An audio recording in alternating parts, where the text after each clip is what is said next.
And we are getting a dramatic firsthand account this morning about the harrowing climb up Mount Everest we have followed all this month. Cory Richards is telling us how he conquered the world's highest peak without the help of extra oxygen. Climbing partner Adrian Ballinger was forced to make a life or death decision before his goal. They are now on their way down the mountain. And only on CBS This Morning, Dana Jacobson shows us how the pair tested their limits, all while posting on social media. Dana, good morning. Good morning, Nora. Both men set out with the same goal, to summit Mount Everest. And while only one physically made it, if you ask them, both were standing tall on that awe-inspiring peak. It's another Himalayan sunrise. Say hi to the world. This is the view from 5.5 miles above the Earth's surface. Professional climber Cory Richards reached the summit of the tallest mountain on the planet without the help of supplemental oxygen. Unfortunately, AB had to turn around a little bit earlier, so it's up to me to hold it down. That's the summit. For Richards, the expedition was a success, but fellow pro climbing partner Adrian Ballinger fell just over 1,200 feet short of his goal. After kind of sucks. Yesterday I was just happy to get down alive, for Cory to succeed. I mean, it's heartbreaking, it really is. It's still just sort of going through all those emotions of failing after working so hard for something. It really was a group effort, even though only one of us stood on top.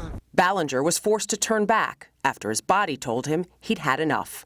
Nothing really felt right. I wasn't hydrating that well, I wasn't eating that well, and I definitely was really cold. I knew I was already getting to that point where I wouldn't be able to get myself down alone. So I, decided to keep climbing. I got to the top in about 8 hours, just around 8 hours from leaving high camp, which is like insanely fast for a no oxygen attempt. He was actually passing people on oxygen. I got on top and I spent about 3 minutes there. That was it. I spent no time up there. My body felt horrible, like I had the worst hangover of my life. But for both men, it was all worth it.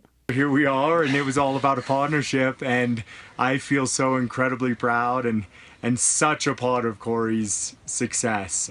Posted on Instagram, and I started with a quote that is, the whole is greater than the sum of its parts, and I think that is absolutely true in this partnership. I mean, if Adrian had chosen to continue, what would have likely happened is we both would have had to turn around when he got to a point where it was too dangerous, And so his decision to turn around early actually allowed me to summit. My success has always been built on partnership, and this trip is, I think, the prime example of that in every way.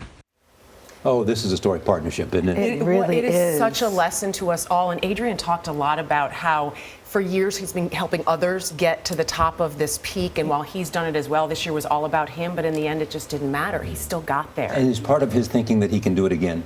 I'm sure he can. He has his expedition company, Alpenglow Expeditions, and so he'll keep going up there. It's a question of whether he tries again without oxygen. But never thought about his decision to turn around allowed Cory to proceed. Isn't that amazing? That's amazing. Amazing. Yeah. Great story, Dana. Great. Thank you.